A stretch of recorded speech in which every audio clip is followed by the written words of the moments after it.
పేరు నమస్కారాలు. అలాగే మీ ఆశీస్సులు మాకు ఉండాలని ఎల్లవేళలా కోరుకుంటున్నాం.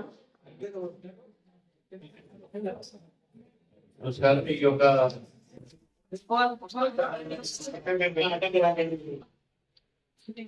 రక్షాబంధన్ సందర్భంగా దేశవ్యాప్తంగా ఈరోజు దేశంలో ఉన్నటువంటి అన్ని ప్రాంతాల్లో అన్నా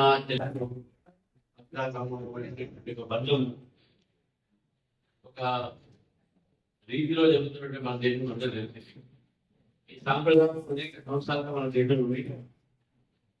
గతంలో యుద్ధానికి పోయేటప్పుడు సైనికులు కూడా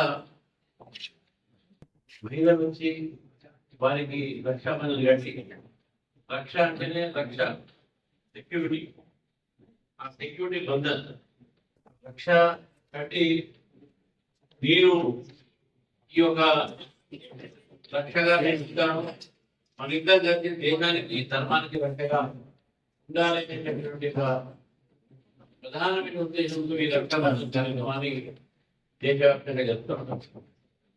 సరిహద్దులో ఉన్నటువంటి అనేక మంది సైనికులు కూడా మన దేశంలో ఉన్నటువంటి మహిళలు పురుషులు కూడా ఒక మహిళ అదేవిధంగా అక్క చెల్లెల సంబంధం, అక్క తమ్ముడి సంబంధం, అన్న చెల్లెల సంబంధంతో పాటు మనకు ఒకరికి రక్షగా ఉండాలి, మనం అందరం కలిసి దేశానికి రక్షగా ఉండాలి అనేటటువంటి ఉద్దేశంతో ఈ రక్షాబంధన్ మనం జరుపుకుంటాం.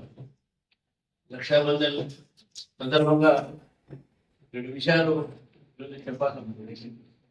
నరేంద్ర మోదీ గారు ప్రధానమంత్రి అయిన తర్వాత మహిళా సోదరిమణులు అదేవిధంగా మహిళలకు రక్షణ కోసం అనేకమైన పథకాలు, దాంతోపాటు 33% మహిళలకు నారీ శక్తి వందన అనేటటువంటి విద్య చట్టంతో 33% మహిళలకు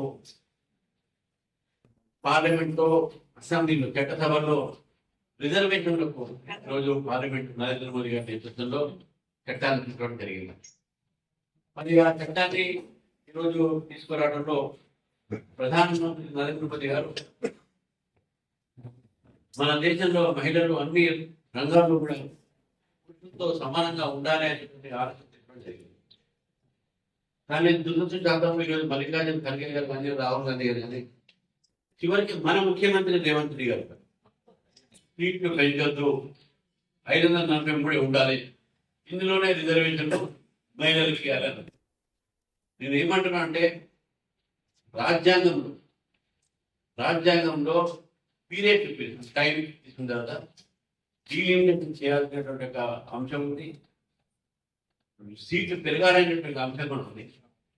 చట్ట ప్రకారంగా రాజ్యాంగం ప్రకారమే ఈరోజు సీట్లు పెరిగితే ఎస్సీ ఎస్టీ మహిళలకు సీట్లు పెరుగుతాయి. సీట్లు పెరగకపోతే ఎస్టీ ఎస్సీ మహిళలకు ఎస్టీలు మరి మహిళలు సీట్లు పెరగవు. అన్యాయం జరిగేది కాంగ్రెస్ పార్టీ ఎస్సీ ఎస్టీ సీట్లు పెరగకుండా అడ్డుకుంటుంది, మహిళలకు కూడా రిజర్వేషన్ రాకుండా అడ్డుకుంటుందని చెప్పేసి స్పష్టంగా ఇక్కడ అర్థమవుతుంది. రెండోది రాహుల్ గాంధీ గారి మధ్య మాట్లాడుతుంది చాలా మనం ఆలోచించాల్సిన అవసరం ఏంటంటే మహిళలను గౌరవించేటటువంటి సమాజం మనది.